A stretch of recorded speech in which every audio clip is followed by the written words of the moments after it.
മുള്ളൻ പന്നിയെ കൊന്ന സംഭവത്തിൽ വെള്ളനാട് ഗ്രാമപഞ്ചായത്ത് പ്രസിഡന്റ് വെള്ളനാട് ശശിയെ അറസ്റ്റ് ചെയ്യാത്തതിൽ വ്യാപക പ്രതിഷേധം. UDF പ്രവർത്തകർ പരുത്തിപ്പള്ളി ഫോറസ്റ്റ് റേഞ്ച് ഓഫീസ് ഉപരോധിച്ചു. സംസ്ഥാനത്ത് നിന്ന് തന്നെ നാണക്കേടിനാഴ്ത്തുന്ന രീതിയിലാണ് വനംവകുപ്പിന്റെ നടപടിയെന്നാണ് UDF ആരോപണം. കുറച്ച് ദിവസങ്ങൾക്ക് മുൻപാണ് വെള്ളനാട് ശശി മുള്ളൻ പന്നിയെ അടിച്ചു കൊന്നത്. സംഭവത്തിൽ വനംവകുപ്പ് വിവിധ വകുപ്പുകൾ പ്രകാരം കേസെടുത്തിരുന്നുവെങ്കിലും പ്രതിയെ ഇതുവരെയും അറസ്റ്റ് ചെയ്തിട്ടില്ല. ശശി ഒളിവിലെന്നാണ് വനംവകുപ്പിന്റെ വിശദീകരണം. തിരുവനന്തപുരത്ത് നിന്ന് അരുൺ മോഹൻ ചേരുന്നുണ്ട്. അരുൺ മോഹൻ, ഈ സംഭവമുണ്ടായി ദിവസങ്ങൾ കഴിഞ്ഞിട്ടും പ്രതിയെ ഇതുവരെയും വനംവകുപ്പ് പിടികൂടിയിട്ടില്ല. പ്രതിഷേധവുമായി UDF രംഗത്തെത്തിയിരിക്കുന്നു. ഒരു രാഷ്ട്രീയ ആയുധമാക്കുകയാണോ UDF ഈ വിഷയത്തെ? തീർച്ചയായും അങ്ങനെ തന്നെ നമുക്ക് വിലയിരുത്താം. കഴിഞ്ഞ ആഴ്ചയായിരുന്നു ഈ പറയുന്ന വെള്ളനാട് ഗ്രാമപഞ്ചായത്ത് പ്രസിഡന്റ് കൂടിയായ വെള്ളനാട് ശശി വെള്ളനാടിലെ ഒരു വീട്ടിലെത്തിയ മുള്ളൻ പന്നിയെ ഇരുമ്പ് ദണ്ടുകൊണ്ട് അടിച്ച് കൊല്ലുന്ന പുറം ലോകം അറിയുന്നത്. ഇത് സമൂഹ മാധ്യമങ്ങളിലൂടെ ഈ ദൃശ്യങ്ങൾ പുറത്തു വന്നതോടെയാണ് ആ വിഷയം വനവകുപ്പ് അറിയുന്നതും തുടർന്ന് കേസെടുക്കുന്നതും നടപടിയിലേക്ക് എത്തുന്നതും.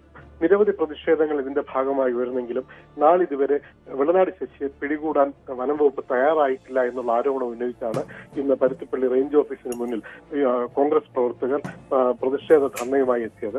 അവർ പറയുന്നതനുസരിച്ച് ഈ പറയുന്ന വെള്ളനാട് ശശിയെ ഭരണകൂടത്തിന് പേടിയാണ്, അതുകൊണ്ട് മാത്രമാണ് അയാളെ അറസ്റ്റ് ചെയ്യാത്തത്. കഴിഞ്ഞ ഏതാനും ദിവസങ്ങൾക്ക് മുമ്പ്, ഈ സംഭവം നടന്ന ഏതാനും ദിവസങ്ങൾക്ക് മുമ്പ് ജില്ലാ പഞ്ചായത്ത് യോഗത്തിൽ ഉൾപ്പെടെ മണിക്കൂറുകളോളം പങ്കെടുത്ത ഈ പറയുന്ന തിരുവനന്തപുരം ആസ്ഥാനത്ത് മണിക്കൂറുകളോളം ഉണ്ടായിരുന്ന ഈ പറയുന്ന വെള്ളനാട് ശശിയെ പിടികൂടാൻ വനം വകുപ്പ് തയ്യാറായില്ല. ഈ വിവരം അറിയിച്ചിട്ട് പോലും അതിനെ നിസ്സാരവൽക്കരിച്ച് കളയുകയായിരുന്നു എന്നുള്ള ഗുരുതരമായ പല ആരോപണങ്ങൾ ഉന്നയിച്ചുകൊണ്ടാണ് ഇന്ന് ഈ പറയുന്ന കോൺഗ്രസ് പ്രവർത്തകർ ധർണയുമായി എത്തിയെന്നുള്ളതാണ് നമുക്ക് മനസ്സിലാക്കാൻ കഴിയുന്നത്. അല്ലെങ്കിൽ എന്തായാലും അടിയന്തരമായി ഇദ്ദേഹത്തെ പിടികൂടണം, അറസ്റ്റ് ചെയ്യണമെന്നുള്ള നിലപാടിലാണ്. നേരത്തെ സൂചിപ്പിച്ചതുപോലെ ഇലക്ഷനാകുമ്പോൾ തീർച്ചയായും ഇതൊരു ആയുധമാണ്.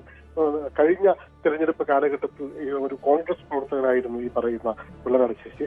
അദ്ദേഹം കോൺഗ്രസ് വിട്ട് തുടർന്ന് CPM-ലേക്ക് ചേക്കേറുകയായിരുന്നു. അവിടെയായിരുന്നു ഇപ്രാവശ്യത്തെ തെരഞ്ഞെടുപ്പിൽ നേരിടുകയും LDF സ്ഥാനാർത്ഥിയായി നിന്ന് മത്സരിച്ച് വെള്ളനാടിലെ പഞ്ചായത്ത് അധ്യക്ഷനാകുന്നത്. ഇതിനു മുമ്പും നിരവധി കേസുകൾ ഇദ്ദേഹത്തിനെതിരെ ഉണ്ടായിട്ടുണ്ട്. പല ആരോപണങ്ങൾ, പല വിഷയങ്ങൾ. അടുത്തിടെ പഞ്ചായത്ത് സെക്രട്ടറിയുമായുള്ള കൊമ്പ് കൊടുക്കൽ വരെ വളരെ വിവാദമായ ഒരു പശ്ചാത്തലം ഉണ്ടായിരുന്നു. ഇതൊക്കെ ഉണ്ടായിരിക്കുമ്പോൾ നിലനിൽക്കുമ്പോഴും വെള്ളനാട് ശശിയെ പിടികൂടാൻ അല്ലെങ്കിൽ വെള്ളനാട് ശശിക്കെതിരെ നടപടിയെടുക്കാൻ ഭരണകൂടത്തിന് താല്പര്യമില്ല, അല്ലെങ്കിൽ ഭയമാണ് എന്നുള്ള ആരോപണങ്ങളാണ് ഇപ്പോൾ ഉന്നയിക്കുന്നത്.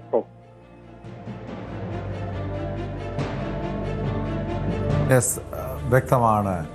അരുൺ മോഹനാണ് വിവരങ്ങൾ നൽകിയത്. തിരുവനന്തപുരം വെള്ളനാട് മുള്ളൻ പന്നിയെ കൊന്ന സംഭവത്തിലാണ് പഞ്ചായത്ത് പ്രസിഡന്റ് വെള്ളനാട് ശശിയെ ഇതുവരെയും വനംവകുപ്പ് പിടികൂടാത്തത്. ഇതിനെതിരെ പ്രതിഷേധവും ശക്തമാകുന്നുണ്ട്. കൂടുതൽ വാർത്തകൾക്ക് News 18 Keralam YouTube channel subscribe ചെയ്യുക.